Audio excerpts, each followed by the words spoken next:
Bonjour, je m'appelle Dr. Marek Laskiewicz. Je vais vous présenter les points essentiels de mon livre Smolensk Catastrophe 10-4-10, les faits officiels, analyse scientifique. C'est écrit en anglais, mais le sujet est si important que j'ai décidé que je veux donner cette présentation. Je m'excuse parce que mon français, malheureusement, n'est pas superbe.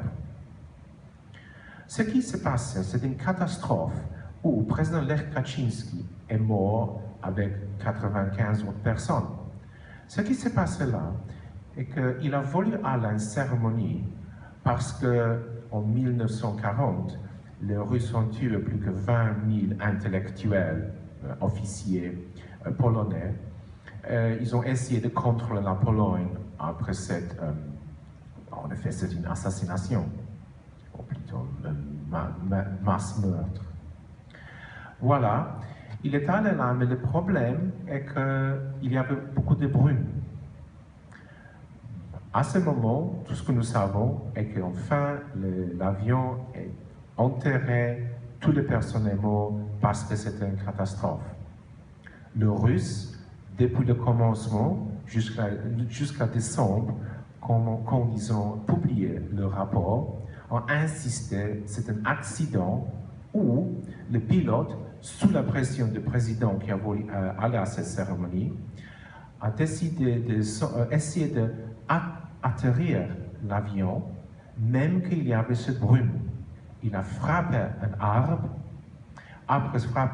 ayant frappé cet arbre, l'avion a heurté contre la terre et toutes les personnes sont mortes. Cette explication était aussi supportée par la gauche en Pologne. Le post-communiste, en effet, était parmi cette gauche. Et il y avait aussi toutes les autres personnes, autant que je sache, aussi la média en France et le gouvernement supportaient cette analyse russe. En plus, il n'y avait pas du tout d'institutions académiques qui ont analysé cette catastrophe. Je ne suis pas le seul qui a fait cette analyse de cette catastrophe. Il y avait aussi les Polonais de la droite. Ils ont fait aussi l'analyse et c'est qu'ils ont arrivé à une conclusion que c'est une explosion. Moi, même je suis d'accord que c'est une explosion, il y a d'autres choses que je ne suis pas d'accord avec cette analyse. Enfin, peut-être parce que je suis de la centre. Voilà, il faut commencer avec les faits. Premier pas que je fais, qui est absolument originel ici, et je suis basé seulement sur les faits officiels. Ça veut dire les faits russes dans ces rapports de marque. Et je n'utilise pas d'autres faits. À cause de ça, je souligne, ce sont les faits officiels. En analysant ces faits, tu peux voir que c'est impossible que l'avion a eu seulement un accident. C'est un énorme avion, 67 tonnes. C'est impossible qu'un avion qui était si proche de la Terre, en volant si lentement parce qu'il est sur le point de s'atterrir, a pu s'écraser en au moins 77 morceaux.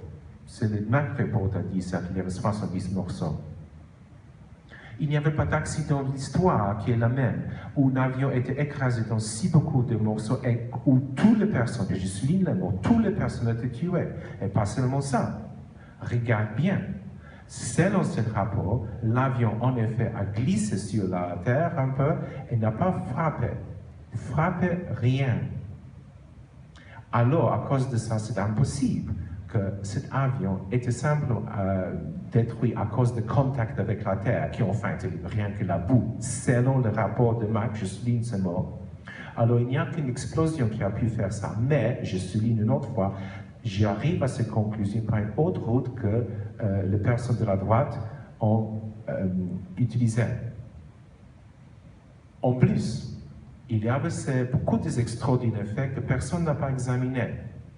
Il y avait le bout de cet avion.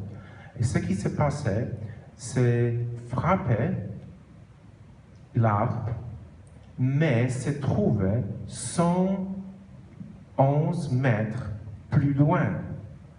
C'est impossible, selon les lois de physique, que ce morceau de l'avion a pu voler si loin après avoir frappé cet arbre. Il a dû voler plus vite que la vitesse de l'avion quand cet avion a frappé cet arbre. Et c'est de possibilités parce que naturellement cet avion n'a pas de système de propulsion. Deuxièmement, ce morceau était de la gauche de l'avion et se trouvait de la droite de l'avion. C'est impossible. Une autre fois, c'est la loi de physique parce que je souligne, c'est une analyse scientifique. Qu'est-ce que c'est la conclusion? Je crois que la seule explication est que l'avion était approché cet aéroport correctement et à 100 mètres d'altitude a souffert une petite explosion qui a détaché ce morceau de la gauche de l'avion.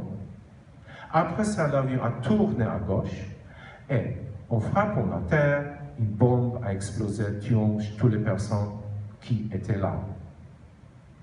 Avec cette conclusion, c'est évident que ça a dû être seulement la Russie qui a pu faire ça. Et parce que la Russie a fait ça, avec cet énorme succès, parce qu'en effet la Russie a retiré un ennemi, selon au moins le Russe, de la Russie. Après ça, le Russe, sous la présidence de Vladimir Poutine, a pu continuer et a fait plusieurs crises. Ce que je veux aussi prévenir, et j'ai dit ça depuis 1991, ces crises peuvent tourner dans une confrontation militaire qui peut avoir le résultat d'une guerre. Dans cette guerre, la Pologne sera détruite, mais pas seulement nécessairement la Pologne, ça peut être aussi la France. Alors, à cause de ça, je fais cette petite présentation. Je vous invite, vous pouvez lire plus dans ce livre, et moi aussi je vais donner plus de discours sur ce sujet. Alors, merci beaucoup pour votre attention.